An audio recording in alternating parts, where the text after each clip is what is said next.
I am reading from a book by Neville Goddard, and the name of the book is Resurrection.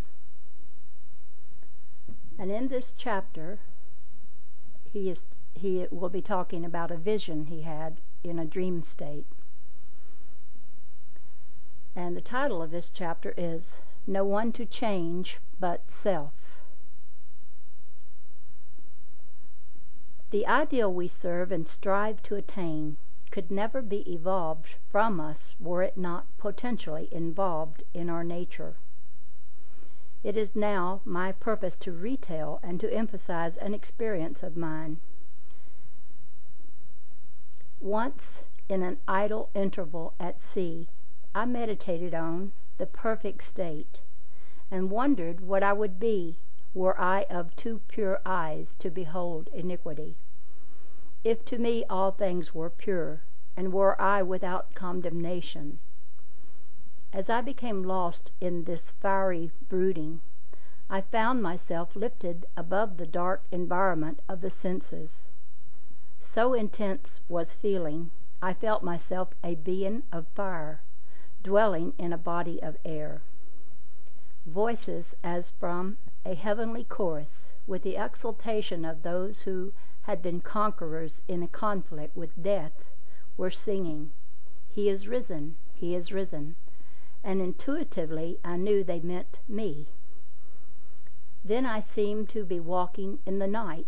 I soon came upon a scene that might have been the ancient pool of Bethesda, for in this place lay a great multitude of impotent folk, blind, halt, withered, waiting not for the moving of the water as of tradition, but waiting for me.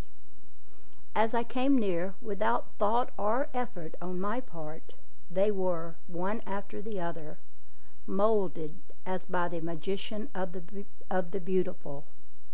Eyes, hands, feet, all missing members, were drawn from some invisible reservoir, and molded in harmony with that perfection which I felt springing within me. When all were made perfect, the chorus exulted, "It is finished." Then the scene dissolved, and I awoke. I know the vision was the result of my intense meditation upon the ideal of perfection, for my meditations invariably bring about union with the state contemplated.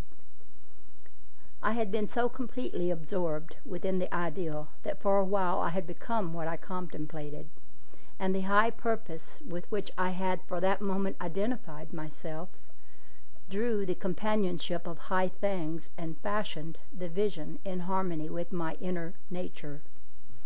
The ideal with which we are united works by association of ideas to awaken 1,000 moods, to create a drama in keeping with the central ideal.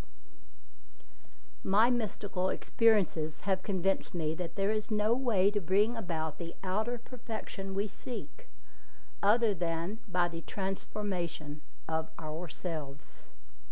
In the divine economy, nothing is lost. We cannot lose anything save by descent from the sphere where the thing has its natural life.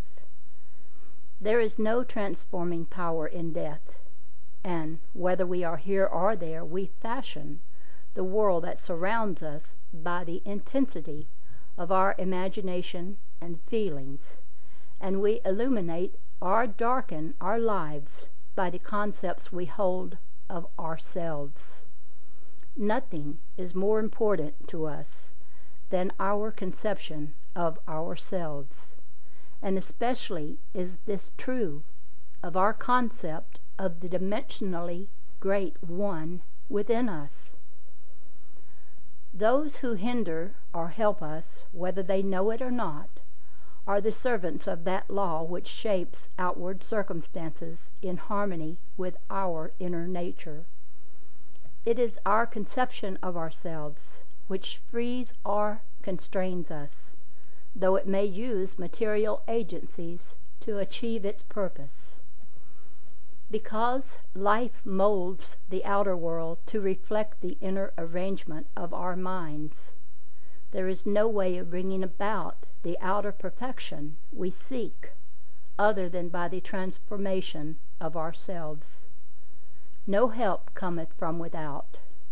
The hills to which we lift our eyes are those of an inner range. It is thus to our own consciousness that we must turn, as to the only reality, the only foundation on which all phenomena can be explained. We can rely absolutely on the justice of this law to give us only that which is of the nature of ourselves. To attempt to change the world before we change our concept of ourselves is to struggle against the nature of things. There can be no outer change until there is first an inner change. As within, so without. I am not advocating philosophical indifference when I suggest that we should imagine ourselves as already that which we want to be, living in a mental atmosphere of greatness, rather than using physical means and arguments to bring about the desired change. Everything we do, unaccompanied by a change of consciousness, is but futile readjustment of surfaces. However we toil or struggle, we can receive no more than our assumptions affirm. To protest against anything which happens to us is to protest against the law of our being and our rulership over our own destiny. The circumstances of my life are too closely related to my conception of myself not to have been formed by my own spirit from some dimensionally larger storehouse of my being. If there is pain to me in these happenings, I should look within myself for the cause, for I am moved here and there and made to live in a world in harmony with my concept of myself. Intense meditation brings about a union with the state contemplated, and during this union we see visions, have experiences, and behave in keeping with our change of consciousness. This shows us that a transformation of consciousness will result in a change of environment and behavior. All wars prove that violent emotions are extremely potent in precipitating mental rearrangements. Every great conflict has been followed by an era of materialism and greed, in which the ideals for which the conflict ostensibly were waged are submerged. This is inevitable because war evokes hate, which impels a descent in consciousness from the plane of the ideal to the level where the conflict is waged. If we could become as emotionally aroused over our ideas as we become over our dislikes, we would ascend to the plane of our ideal as easily as we now descend to the level of our hates. Love and hate have a magical transforming power, and we grow through their exercise into the likeness of what we contemplate. By intensity of hatred, we create in ourselves the character we imagine in our enemies. Qualities die for want of attention, so the unlovely states might best be rubbed out by imagining beauty for ashes and joy for mourning, rather than by direct attacks on the state from which we would be free. Whatsoever things are lovely and of good report, think on these things, for we become that with which we are in rapport. There is nothing to change but our concept of self. As soon as we succeed in transforming self, our world will dissolve and reshape itself in harmony with that which our change affirms.